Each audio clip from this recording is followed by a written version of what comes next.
right, good morning. Wanted to get a quick video in. Sorry for the terrible lighting. It is currently 4:05 a.m. I am on my way down to the farm. I wanted to get down early. It's going to be hotter than I'd like today, but tomorrow, possibly a little bit tonight, but tomorrow and Thursday, it is supposed to get some rain. So I really want to get this seed in the ground before I kind of miss my window, because obviously I can't see into the future. I don't know when it's going to rain again. So that big food plot that I just did all the tilling is the objective again today. I've got all my beets and greens bags back here, my fertilizer, my spreader. I usually wear a backpack one, but for the fertilizer, that's a lot. I mean, I've got 300 pounds of fertilizer. So I'm using my push one today. Gonna get everything sprayed. I don't know if there's any new growth coming in, but just to knock off anything that's coming in. Get everything sprayed. Broadcast the seeds, broadcast the fertilizer, culti pack, and then I'm gonna use my sprayer and just keep filling it up with water and try to get some water on it today. It is gonna get hot. It's certainly not ideal, but I want to get it in the ground before it's too late. You know, we're last couple days of July here. I don't want to miss my window. So I want this stuff to grow and get nice and full and thick, see if I need to fill in any empty spots, that kind of thing, before it's too late. So either way, I'll probably just keep filling up my water tank and get as much water on that food plot as possible through that way. And then again, it's supposed to rain tomorrow, but I want to try to keep the soil temperature down, get some moisture in there, help everything germinate, and just help it take off as much as possible. And again, the fertilizer, got it from a farmer buddy of mine, and it is, fertilizer that is great for this type of food plot, but also has the slow release nitrogen. So over time, it will continue to release more and more nitrogen, which is what these types of plants really need. So he, has the ability to buy this stuff in I would imagine giant bulk quantities. So I got it very, very cheap. I think it was $150 for 300 pounds. So really not bad at all. Either way, going to get that done. I'm also, I brought stuff with me to do a mock scrape on the camera that is labeled the backside of food plot 1 or food plot 1 backside. Is that area, that trail where I could tell a lot of activity was coming across and kind of cutting across that back end. So I put a camera on there. I put one of the new Reveal Ultras on. I'm going to put in a mock scrape with a rope. I literally have a couple cedar 4x4s down there. They're old, but I'm gonna screw them together, kind of shave off the edges on the cedar post, make it a little more round so I can use it as a rubbing post later. And then I'm gonna hang a rope off of that. I also bought some branch butter. I think it's Black Widow, if I'm not mistaken. I'm not big on brands. I buy stuff that I either know works from first-hand experience or that everybody's talking about. Branch butter is one that continuously comes up for licking branches and ropes and stuff like that. So I'm going to try it out. I've never personally used it, but I've heard a lot of great things about it. Everybody talks about it. It's one of the number one things that comes up for mock scrapes. So I'm going to try that out. I'm going to put that in right on the edge of that food plot and have the rope just kind of hanging, a foot over the edge. That'll probably be one of the last things I do, but either way, I want to get that in too. I have another Ultra I'm going to put out, and probably touch up some trails. I brought the weed whacker with me, so I'll probably touch up some trails. I'm getting down there early to get this done, as much as possible done before it gets ridiculously hot out, because I think today's another day. It's supposed to be 90 plus. Thankfully, my food plot has some decent shade other than the direct middle of the day, which is obviously, again, not ideal, but that's why I'm going to try to get a bunch of water on it. So try to get as much moisture in there as possible to keep the soil temperature down. So either way, I'll take more videos once I get down there as usual, but yeah, it's just early start to the day. I woke up at 3 a.m., drank a cup of coffee, got dressed, you know, threw the last couple things I needed in the truck, and I'm excited to get down there, but it's going to be a long day. So I bought a bunch of extra drinks just to stay hydrated because it's going to be a torture today. So, all right, I'll take more videos when I get down there.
All right, just finished up food plot 1. My large food plot came in, did not have to spray again, which is kind of nice. You know, I do try to avoid chemicals if I can.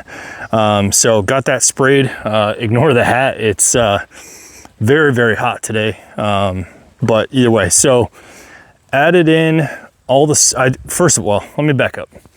Came in, I dragged everything with a chain drag with a little bit of weight on it, put that log back on there in the chain, dragged everything, made, you know, 3-4 passes, just kind of loosened everything up again. And then I came through, broadcasted all the seed, broadcasted all 300 pounds of fertilizer. That took longer than anything today. Then I took the weight off the chain drag, gently just kind of dragged everything again. I made 2 passes, that was it. Just to get some soil on top of the seeds. Went and got my culti-packer, threw some weight on that, packed everything down again, about 2 passes on everything, maybe 3 in a couple areas. And then I did try to add some water with my sprayer, but it's just not a thick enough consistency to really be effective unless I'm gonna, you know, make 50 trips up here. So it is supposed to rain tomorrow and Thursday. Knock on wood, hopefully I did not just throw several $100s on the drain.